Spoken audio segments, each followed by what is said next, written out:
अस्सलाम वालेकुम दोस्तों, जलते हैं जो लोग उन्हें जलने दो वाहिद। सितारे कभी आग से घबराया नहीं करते।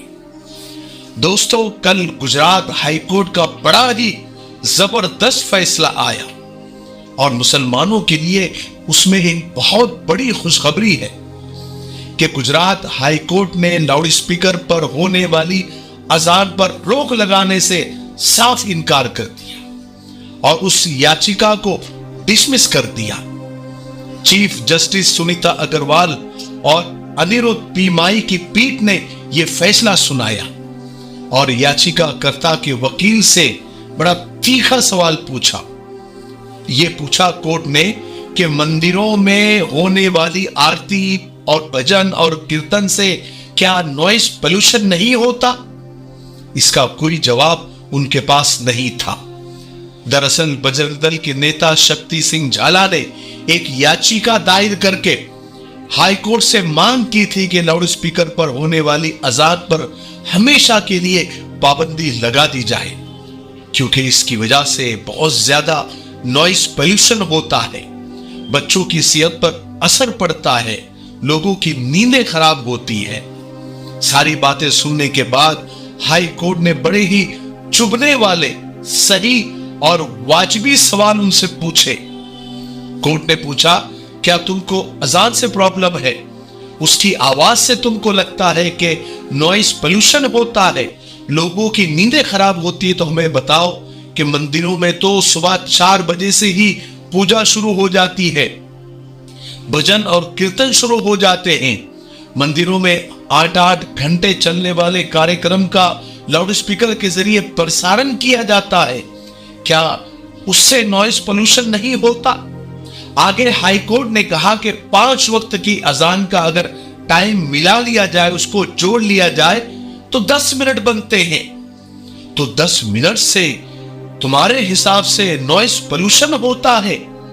तो हमें यह बताइए कि 8-8 घंटे चलने वाले कार्यक्रम, भजन कीर्तन, पूजा और गलियों और मोहल्लों में, रास्तों में मुख्तलिफ त्योहारों के वक्त बजने वाले जो डीजे होते हैं, क्या उससे नॉइस पोल्यूशन नहीं होता? नफरती एजेंडा वालों के पास में हाई कोर्ट के इतने तीखे, इतने चुभने वाले, सच्चे और हक पर मबनी सवालात के कोई जवाब नहीं थे। ये जमाना, ये दौर कुछ भी नहीं, एक तमाशा है और कुछ भी नहीं। नफरत करने वालों को सिर्फ नफरत करना है इनकी किस्मत में, और कुछ भी नहीं। सारी बातें सुनने के बाद हाई कोर्ट बेंच ने इस याचिका को धुतकार दिया और केस को डिसमिस कर दिया। इस फैसले की वजह से मुसलमानों ने इत्मीनान की सांस ली। मगर अब अगला मुद्दा क्या होगा पता नहीं, क्योंकि वो तो हमें चैन से बैठने देने वाले नहीं है। हमारी हालत तो कुछ ऐसी हो गई है कि कुछ रहम कर ऐ जिंदगी, थोड़ा समझ जाने दे, तेरा अगला जख्म भी सह लेंगे, पहले वाला तो घर जाने दे। मैं यहां पर मस्जिद के जिम्मेदारों से, ट्रस्टियों से, मुतवल्लियों से, आइम्मा हजरात से ये गुजारिश करना चाहता हूं कि अल्लाह ने हमारी मदद की है, इसका यह मतलब नहीं है कि हम इसका गलत फायदा उठाएं और लाउड स्पीकर का गलत और बेजा और फजूल इस्तेमाल करें और लोगों को, महल्ले वालों को और हमारे बिरादरान वतन को परेशान करें। मैंने खुद देखा है कि बहुत सारी मसाजिद में लाउड स्पीकर का बहुत ज्यादा बेजा इस्तेमाल किया जाता है। खास करके रमजान में सहरी के वक्त बार बार ऐलान किए जाते हैं, 10 मिनट बाकी है, 5 मिनट बाकी है, 2 मिनट बाकी है। ये सब करने की जरूरत नहीं है। आजकल सबके पास घड़ियां है, मोबाइल है, इंटरनेट है, सब कुछ है और सब लोग मोबाइल में देखकर ही आजकल सहरी और इफ्तारी करते हैं। लोगों को सिर्फ यहां का टाइम नहीं, सारी दुनिया का टाइम मालूम है।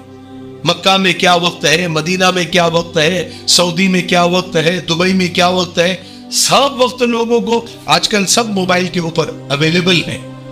तो ये सब करने की आजकल जरूरत नहीं है। अब पहले जैसा मामला नहीं रहा कि लोग मस्जिद के ऐलान का और इमाम साहब के ऐलान का इंतजार करते थे पहले जमाने में। اب वैसा नहीं रहा। हवाई जहाज, ट्रेन, बस पकड़ने के लिए कोई अजान थोड़ी होती है, फिर भी लोग बिफोर टाइम बराबर वहां पहुंच जाते हैं। लाउड स्पीकर को सिर्फ अजान के लिए ही इस्तेमाल करें।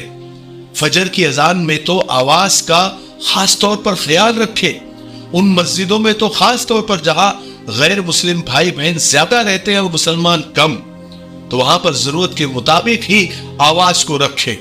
और आजकल तो हो ये रहा है कि फजर की अजान से दूसरी कौमें तो जग रही है, दूसरी कौमें तो बेदार हो रही है, और मुसलमान कौम सोई हुई है। और इस बात की गवाह वो फजर की नमाज की पहली सफ है जो पूरी नहीं होती। इसलिए माजिद देवबंदी ने कभी कहा था कि अपना दामन भिगोते रहते हैं, हर घड़ी अब तो रोते रहते हैं, जागता है कोई और अजान सुनकर और हम है कि सोते रहते हैं। अल्लाह तबारक व तआला हमें फजर की नमाज बाजमात पढ़ने की तौफीक नसीब फरमाए। मुझे उम्मीद है कि आज की वीडियो से हम सबको बहुत फायदा हुआ होगा, इसलिए इसको आगे शेयर भी करें। तब तक मेरे लिए, पूरी उम्मत के लिए, पूरी इंसानियत, पूरी मानवता के लिए और हमारे प्यारे मुल्क भारत के लिए, यहाँ की अमन, शांति, तरक्की, उन्नति के लिए खूब दुआएं करते रहे। अस्सलामु अलैकुम व रहमतुल्लाहि व